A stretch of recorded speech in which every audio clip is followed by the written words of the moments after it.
afternoon, everybody. Good afternoon. How are you? Good to see all of you.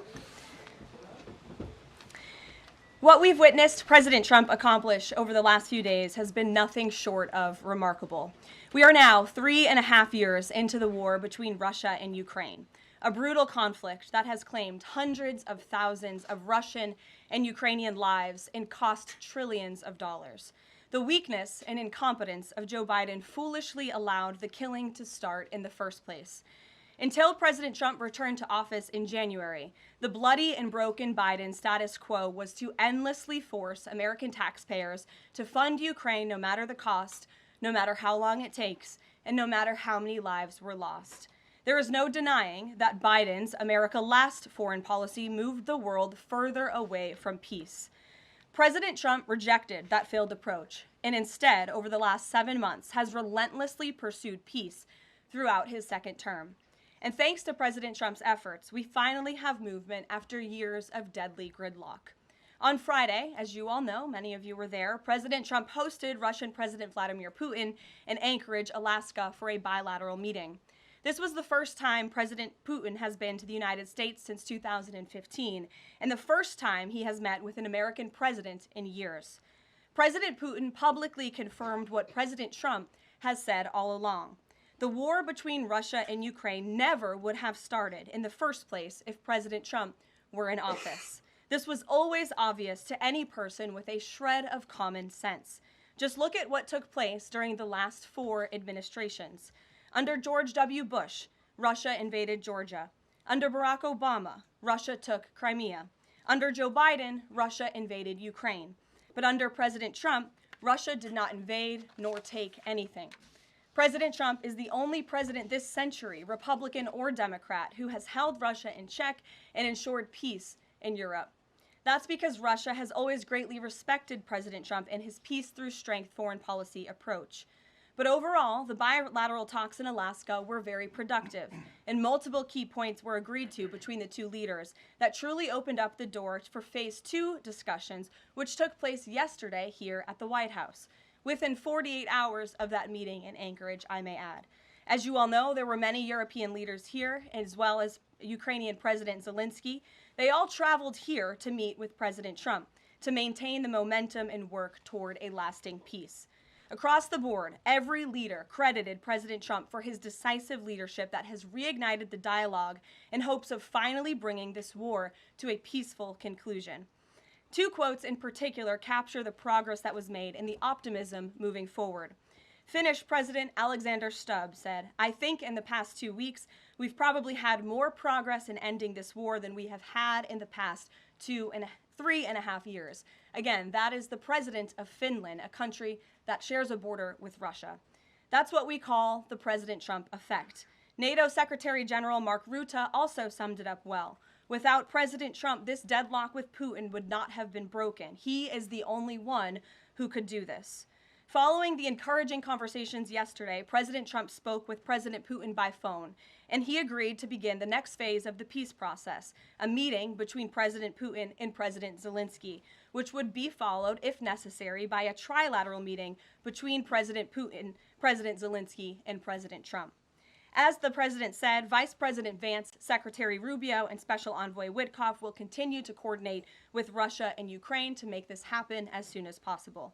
It's very important to remember that before President Trump's landslide victory last November, there was no end in sight to this bloodshed. Now, there may finally be light at the end of the tunnel and an opportunity for lasting peace. That's because President Trump is the peace president, and American leadership is back on the world stage. It should not be lost on anyone in this room that world leaders are coming right here to Washington, D.C. for help. While previous presidents have traveled halfway around the world to apologize for America, President Trump stands up for America, and he has firmly restored America's status as the undisputed leader of the free world. However, one thing that has absolutely not changed is the media's negative and downright false coverage of President Trump and his foreign policy accomplishments.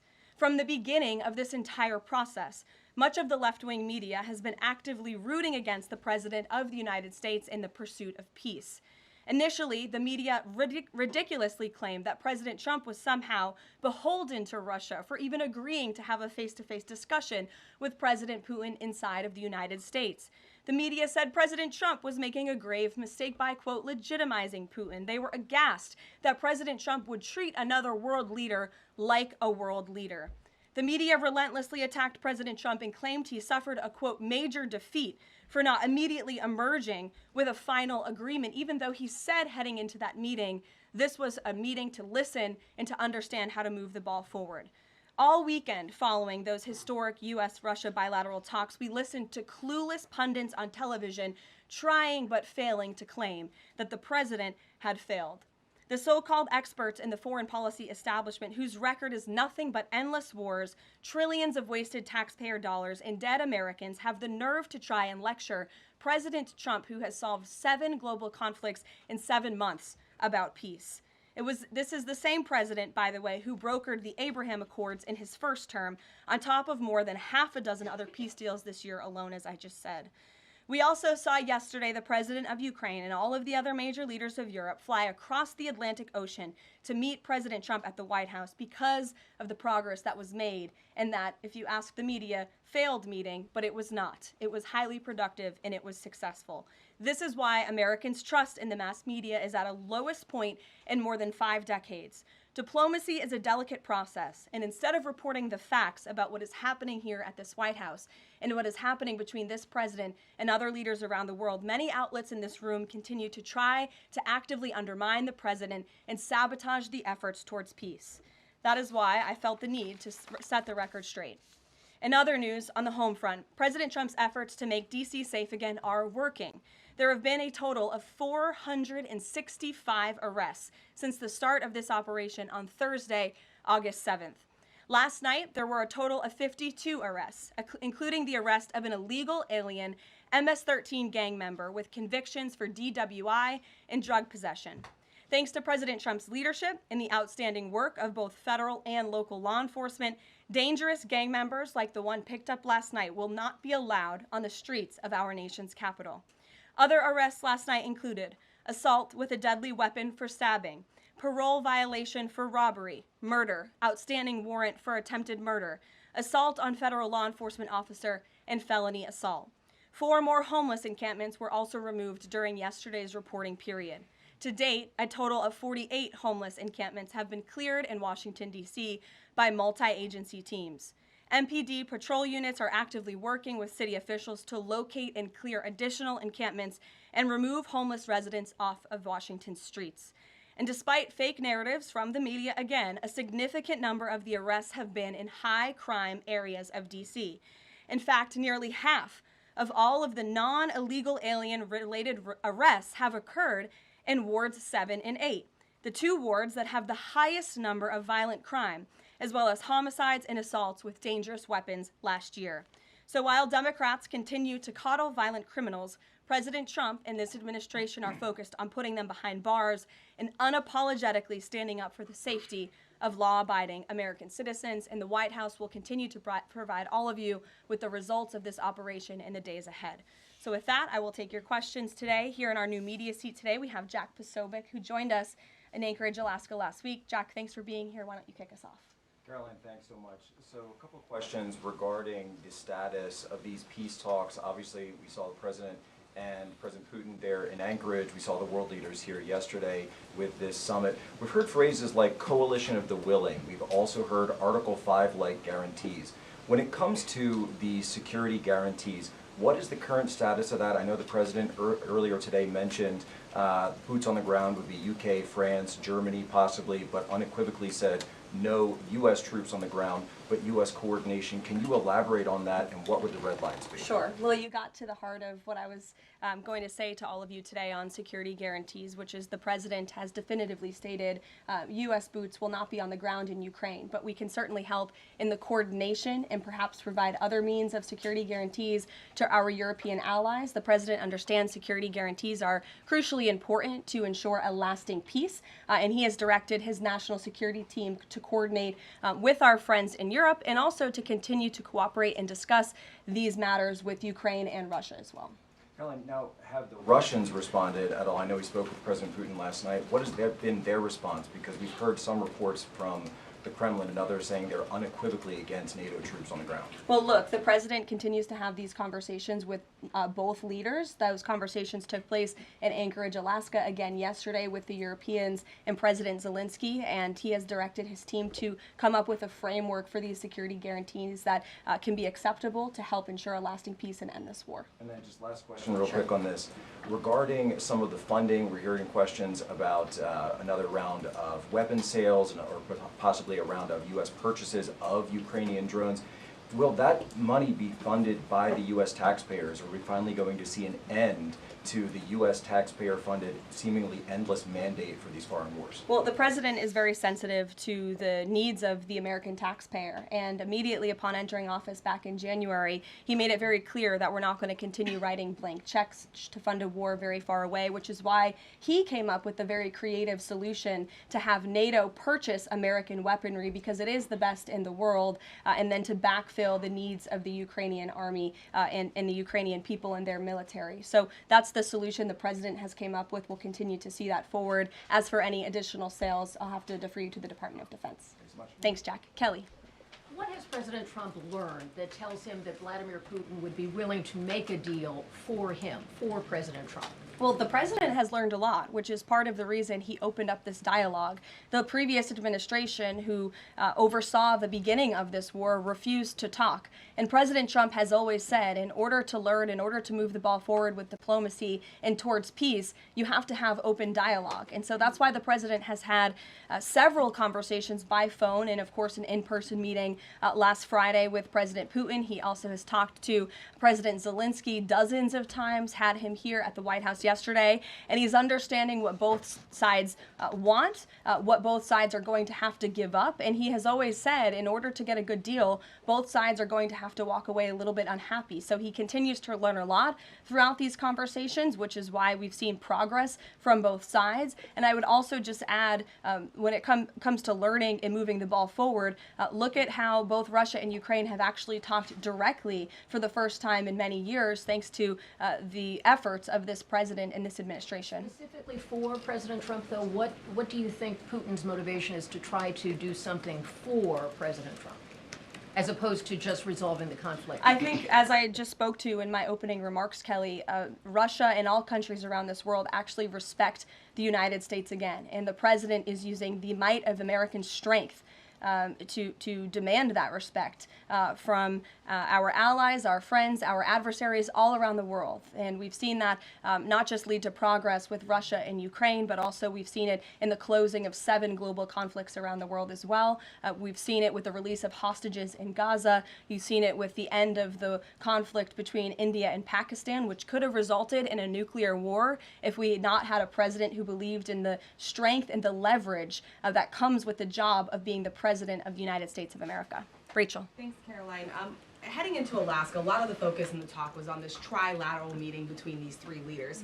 Can you explain how this went from a trilateral meeting involving President Trump to now the focus being on this bilateral meeting without the president first? Well, look, the president has spoken to both leaders about this, and both leaders have expressed a willingness to sit down with each other. And so our national security team will help both countries do that. Ultimately, the president has always said that there are areas of disagreement in this war that will have to be discussed and decided upon by these 2 countries. And so he wants these 2 countries to engage in direct diplomacy. He's said that from the very beginning, which is why he's agreeable to the idea of having President Zelensky and President Putin get together. And I understand accommodations for that meeting are underway. As soon as we hear more details, we'll be sure to let all of you know. And just a quick follow-up. We know as of right now there is no ceasefire in place. We've seen Russia continue its attacks on Ukraine. What indications is the president getting from Putin that he wants to have this meeting with Zelensky soon? Because he spoke to him directly yesterday. And he expressed that Haley, sooner rather than later. He spoke to that directly yesterday, and the president put that in his statement that he gave to all of you, the news media, knowing you'd be asking following that conversation in the effort of transparency. Haley. Hey, thanks, Caroline. You made clear no U.S. boots on the ground. Is the president considering U.S. boots in the air as a form of a security guarantee? Look, that was something the president mentioned on his interview this morning. It is an option and a possibility. I won't certainly rule out anything as far as military options that the president has at his disposal. I'll let him do that. I can tell you he's definitively ruled out boots on the ground. Sure. Thanks, Caroline. Just about the possible venue for the talks, can you confirm that Putin suggested Moscow as a venue for the bilateral talks? And if so, doesn't that indicate that Putin is perhaps not serious about this, that he's suggesting a venue that there's no way that Zelensky is going to go to? Look, I'm not going to litigate the private conversations between the president and President Putin, aside from what the president himself has already spoken on. But I can tell you there are many options that are being discussed by our national security team right now with both parties. Can you give us an indication of where? I just told you we'll provide you details as soon as we can. Thank you for trying, though. Libby. Thank you, Caroline. I wanted to ask about the National Guard troops. How is the White House coordinating with how they're being placed in D.C., what areas? And then also, how long should people here in the district anticipate the National Guard to be on the ground patrolling the streets?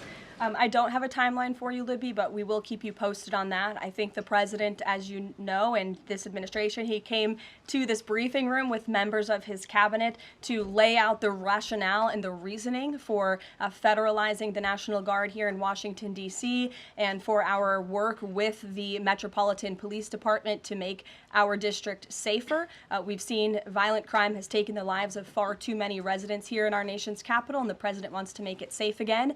And as for the coordination efforts, this interagency team is meeting and talking daily. In fact, there's a meeting taking place right now in the West Wing with members of the interagency task force to continue to discuss not just the National Guard deployment, but also how we can continue to remove public safety threats off of the streets of Washington, which, as the numbers I just showed you prove, they are doing every single night. I will just reiterate, 465 total arrests and counting since the start of this operation. I believe 11 or 12 days ago, I'll have to check the calendar, but those are pretty remarkable results. If not for this task force and their high level of coordination and the leadership of this president, there would have been 465 more violent criminals on the streets of this capital that you all live in every day. So I think we should all be very grateful for that. Stephen. Thank you, Caroline.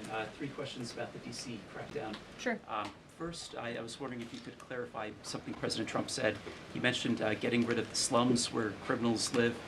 Was he talking about tents or permanent residential buildings? And then the mayor has expressed an interest in clarifying how much of a focus illegal immigration enforcement is as part of this crackdown. Can you say anything about that? Sure. And third, any preview on the beautification? 3 questions. I'll try to answer all 3 of them pointedly for you. First, when it comes to what you said, and the president said, the slums of Washington, D.C., he's referring to the most dangerous communities, neighborhoods, and streets in this city where, unfortunately, violence has ravaged these communities and taken the lives of, again, far too many law-abiding D.C. residents. We know on July 5th of this year, just more than a month ago, a 3-year-old beautiful young girl was shot and killed in her car with her family in one of these communities, which is why there has been a surge, despite what many of you have been falsely reporting. And I believe it was the Washington Post who put out a map claiming it to be fact-based when it was just based on, I don't know, accounts that they've heard on the street, not actual statistics and data. So we went and reconfigured the numbers, and as I said, nearly half of all the non-illegal alien-related arrests have occurred in wards 7 and 8 in the District of Columbia, where we know, excuse me, there's the highest rate of crime. So we'll continue to do that. And what was your second question, Stephen? Legal immigration, how much of a focus that is? Yeah, look, I mean, the focus is to make D.C. safe and beautiful and to remove public safety threats and violent criminals from our streets. If federal law enforcement, with the help of the Metropolitan Police Department, come across illegal aliens, of course, we are going to abide by this administration's policy of law and order, and we are going to remove illegal criminals from our nation's capital. They will be detained and deported, just like they are in every other community across the country. Kristen.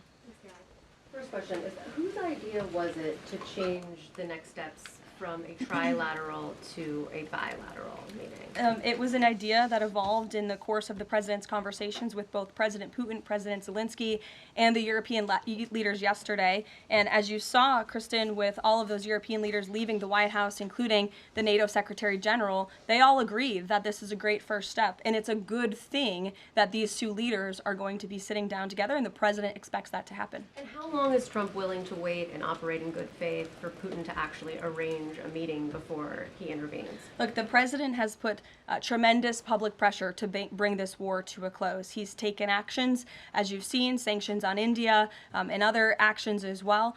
He's made himself very clear that he wants to see this war end, and he has scoffed at the ideas of others that have been raised that we should wait another month before any meeting takes place. The president wants to move, and he wants to bring this war to an end as quickly as possible. Just a clarification on something you said earlier about Putin agreeing to the meeting. The Kremlin seemed to indicate that Putin did not firmly agree to a bilateral. Did he agree to have a sit down with just Zelensky on the phone? I can assure you that the United States government and the Trump administration is working with both Russia and Ukraine to make that bilateral happen as we speak. Sean. Hey, if the point is to get everybody on the same page, why wouldn't Trump just take the call from Putin while the other leaders were in the room? He said it would be disrespectful to do that. But why is it disrespectful? With all due respect, only a reporter from the New York Times would ask a question like that, Sean. The president met with all of these European leaders at the White House 48 hours after sitting down with President Putin on American soil. In fact, there was so much progress in the readout that was given to these European leaders immediately following his meeting with President Putin that every single one of them got on a plane 48 hours later and flew to the United States of America. And if I could just read for all of you some of the statements from those European leaders yesterday, you had President Zelensky himself saying it was a very good conversation. It was really good. We spoke about very sensitive points. The Secretary General, Mark Rutte, it was the president, only because of the president, that this deadlock was broken, but with President Putin by starting a dialogue. So these leaders, who this war is in their backyard, are very grateful that the president took that call and that he was there to provide them with a readout of Russia's thinking on this, something that was not done by the previous administration at all. Catherine. Thank you. Is the White House looking at Budapest as a possible location? I'm not going to confirm or deny locations. We'll provide you with details as soon as we can. Just following up on Kristen's question, I understand that the White House is working and allies are working to make this meeting happen, but did Putin promise to do a meeting with Zelensky, a direct meeting, in the coming weeks? He has, and I just answered that question for you. Franco. Thanks. I just want to clarify. So you are saying that President Trump is considering U.S. pilots and U.S. aircraft potentially supporting European or Ukrainian forces? The president spoke to that himself this morning when he called into Fox and Friends, and I would defer you to his answer. You can read it directly yourself. In addition, can I ask, no boots on the ground, Steve Witkoff's talking about Article 5-like security guarantees. Can you talk about what other Article 5-like security guarantees that are being considered if it's not boots on the ground? These are very sensitive diplomatic discussions that are currently taking place literally as we speak. So I will leave it to the national security team, and I'll leave it to the president to have those private discussions with these leaders as we try to bring this war to an end. And can I ask one Mary more? Margaret, go ahead. Thanks, Caroline. Two questions, if that's okay. So on these meetings, I know you said that the trilateral will take place if necessary. Do you think that we might not need the trilateral and that Zelensky and Putin might come to this conclusion on their own? And then as a follow-up, I know the president said on Fox News this morning that he's partially seeking peace in order to get to heaven. Was he joking, or is there spiritual motivation behind his peace deals here? I think the president was serious. I think the president wants to get to heaven, as I hope we all do in this room as well. Annie. Thanks, Caroline. I'm just shifting gears to the Department of Justice for a minute. Can you walk us through why another deputy FBI director was named? Does Trump have any displeasure with how the FBI has been being run to date? And then I have a question about the antitrust division. No, Andrew Bailey is extremely qualified. As you know, he's been serving with honor as the Attorney General of Missouri, and he's been brought on as another set of very credible and experienced hands to work alongside the current Deputy Director, Dan Bongino, under the leadership of the Director, Kash Patel, and the Attorney General, Pam Bondi. And the FBI has been doing a tremendous job. We've seen their agents out on the streets as part of this interagency task force here in Washington. But the crime that they've been stopping here in Washington, they've been doing this for 7 months all across the country. In fact, there's been 19,000 arrests by the FBI nationwide. That's more than double last year in the same time period. Of those, 1,600 arrests were for violent crimes against children. 4,000 child victims have been rescued by this FBI under this current leadership. 1,000 arrests from investigations of foreign terrorist organizations. There's been 1,500 kilos of fentanyl seized. 6,300 kilos of meth have been seized. And 3 of the top 10 most wanted have been arrested so far. Not a single one of the individuals on the top 10 most wanted list were arrested under the previous administration. We've arrested 3 in 7 months. So when you're actually working and enforcing law and order, you need all hands on deck. And so we look forward to welcoming Andrew Bailey to this new post. Jackie. I have a quick question about Roger Alfred, who's a former DOJ official. He gave a speech in Aspen yesterday where he said that senior DOJ aides are cutting deals with favored lobbyists. I'm wondering if the president has any concerns at all with the way the antitrust division is working. I have no idea who that individual is. I don't know why he made those comments. I don't know what basis he's making those comments on. My instinct tells me it's not true, but we will definitely look into them and I'll get you a response. Thank you, Caroline. Jackie. Thanks, Caroline. Since the president often says that this war would not have started if he were in office, and True. and Putin confirmed that. It's true. Do you accept that as truth? The Probably. European leaders do.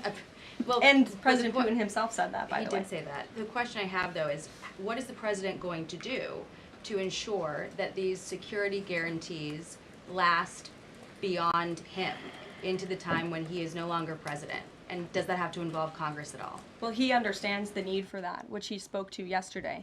And what's he going to do? It's why he's engaging in so many talks and so many conversations with both sides of this war with our European allies. It's why on the way home from Anchorage, Alaska, very late at night, when I know many of you on the press plane were sleeping and many staff were sleeping, the president himself was still awake at 2 o'clock in the morning talking to European leaders and NATO about how we can ensure a lasting peace and bring this conflict to an end. He has expended an incredible amount of time, energy, and effort into bringing this war to an end, and he remains determined to do that. Also, Go can I ahead. ask you about Go ahead. Thank you, Caroline. DC crime? Sure, Jake, and then to your right. All right. Thank you, Caroline. Which of the half-dozen peace deals that the president's pulled off would you say he's the most proud of? And then I have another question. That's a good question, Jake. I'll leave that to the president to answer. I think he's proud of all of the peace deals that he's been able to achieve. You saw the president of Armenia and the head of Azerbaijan both at the White House just a couple of weeks ago. The president, I know, very much enjoyed spending time with them and helping to bring that conflict to an end. He very much enjoyed his time with leaders of Rwanda and the Democratic Republic of the Congo in the Oval Office, talking to them about bringing that decades-long war to an end. India and Pakistan. He used trade in a very powerful way as leverage to bring that conflict to an end. So I know he's very proud of all of these achievements, and I know he's very honored to serve as the President of the United States and to restore peace around this world. Go ahead. So you mentioned Armenia and Azerbaijan. That's a conflict that, I spent time in the Southern Caucasus covering that. And, a conflict of over 30 years, and he resolved it in just a couple of months. Mm-hmm. Are there other conflicts that the president's working on right now that are off the radar screen that we should be tracking? In fact, there are many. The State Department is always working around the clock under the leadership of Secretary Rubio and keeping the president apprised of conflicts that are bubbling up all over the world. But of course, as you all know, as we've talked a lot about in this briefing, he's spending a lot of time right now on ending this war in Russia-Ukraine, and of course the conflict in Israel and Gaza, which he wants to see come to a close as well. Sure, go ahead. So the president says that he's starting a movement to eliminate mail-in voting, but states administer elections, not federal authorities. securities. So can you provide any more details about how the White House plans to eliminate that? The White House continues to work on this, and when Congress comes back to Washington, I'm sure there will be many discussions with our friends on Capitol Hill and also our friends in state legislatures across the country to ensure that we're protecting the integrity of the vote for the American people. And I think Republicans generally, and the president generally, wants to make it easier for Americans to vote and harder for people to cheat in our elections. And it's quite mind-boggling that the Democrat Party could stand in opposition to common sense. He wants to ensure election integrity. There were great efforts that were made in 2024. I won't get ahead of myself for Hatch Act reasons to get ahead for the next election, but I can assure you this is a priority for the president. Go ahead. If I could just follow up on your comments about Gaza. Sure. There was a ceasefire proposal put forward by both Qatar and Egypt. Hamas accepted it on Monday. Israel has yet to officially weigh in. I'm wondering if the U.S. was at all involved in it, if it's supportive of it, and whether or not the president believes Israel should accept it.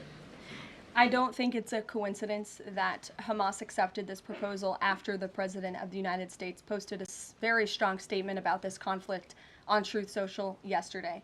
I would refer you back to that statement. As for this proposal that Hamas has now accepted, the United States continues to discuss it, and I'll let the President weigh in on it definitively. You're welcome.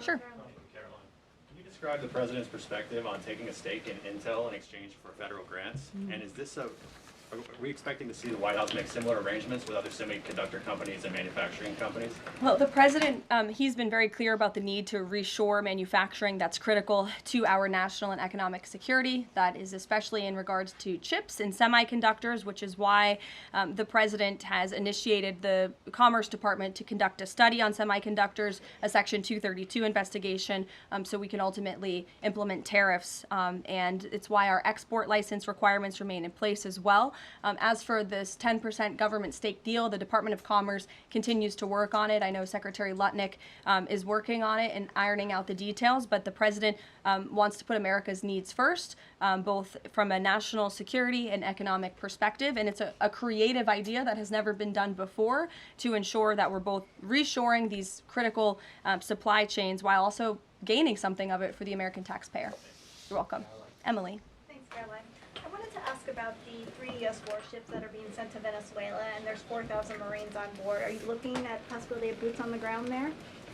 What I will say with respect to Venezuela, President Trump has been very clear and consistent. He's prepared to use every element of American power to stop drugs from flooding into our country and to bring those responsible to justice. The Maduro regime is not the legitimate government of Venezuela. It is a narco-terror cartel.